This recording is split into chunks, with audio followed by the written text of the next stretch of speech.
Morbi Tankara police station વિસ્તારમાં આવતી comfort resort હોટલમાં ગત નવેમ્બર 2024ના ટંકારા પોલીસે જુગાર પર દરોડા પાડ્યા હતા, જેમાં રાજકોટ, મોરબી અને જામનગરના કેટલાક જુગારીયાઓને ઝડપી તેમાં ગુનો નોંધવામાં આવ્યો હતો।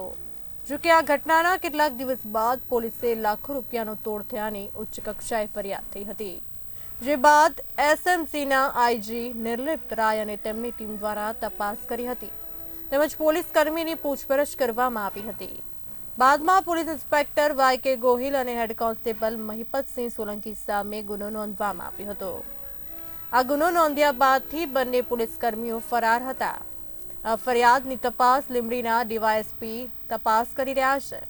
પોલીસની ટીમે બંને ફરાર પોલીસ કર્મીઓના ઘરે સંબંધી તેમજ તેઓ અન્ય ક્યાં છુપાયેલ હોઈ શકે તેવી તમામ જગ્યાએ તપાસ કરવા છતાં કોઈ પતો ના લાગતા પોલીસે બંને આરોપીને ફરાર જાહેર કરવા દરખાસ્ત કરતા મોરબી સેશન કોર્ટ દ્વારા BNSS કલમ 84 મુજબ બંને પોલીસ કર્મીઓને ભાગેડુ જાહેર કર્યા હતા।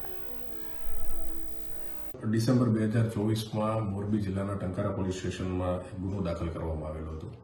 આ ગુનામાં BNSની અલગ અલગ કલમ અને જે ભ્રષ્ટાચાર નિવારણ અધિનિયમ છે એમની કલમો હેઠળનો ગુનો તાત્કાલિક ટંકારાના પીઆઈ વાય.કે. ગોહિલ અને તેના અન્ય એક પોલીસકર્મી મહિપતસિંહ હરીસિંહ સોલંકી બંને વિરુદ્ધ કરવામાં આવેલો હતો।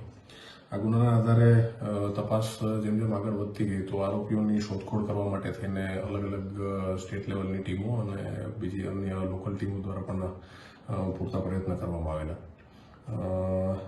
આ પ્રયત્નોના અંતે જ્યારે આરોપીઓ જે છે એ મળી આવ્યા ન હોય તો તેમને પકડી પાડવા માટે થઈ અને નામદાર સેશન્સ કોર્ટ મોરબી દ્વારા એમના વિરુદ્ધમાં BNSSની કલમ 72 મુજબનું વોરંટ જે છે એ જાહેર કરવામાં આવેલું હતું।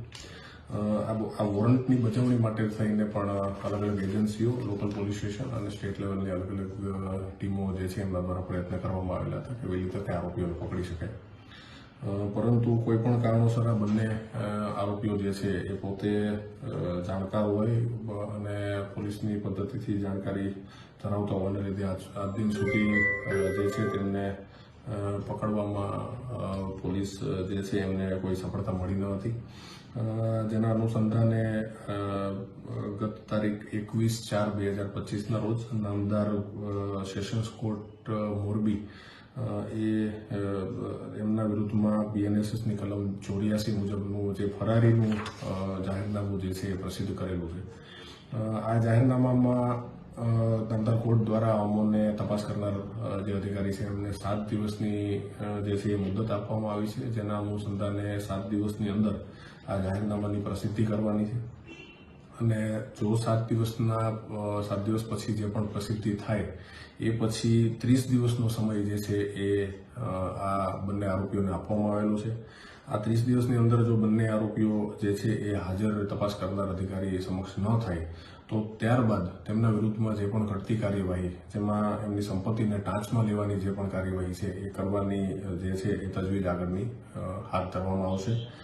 તો હાલ પૂરતું આ જે BNSSની કલમ 84 મુજબનું જે ફરારીનું જાહેરનામું જે છે એ પ્રસિદ્ધ કરવાની કાર્યવાહી અમારા દ્વારા કરવામાં આવેલી છે અને મીડિયા મારફતે આ જે સમગ્ર માહિતી જે છે એ અમે આજરોજ જાહેર કરીએ છીએ।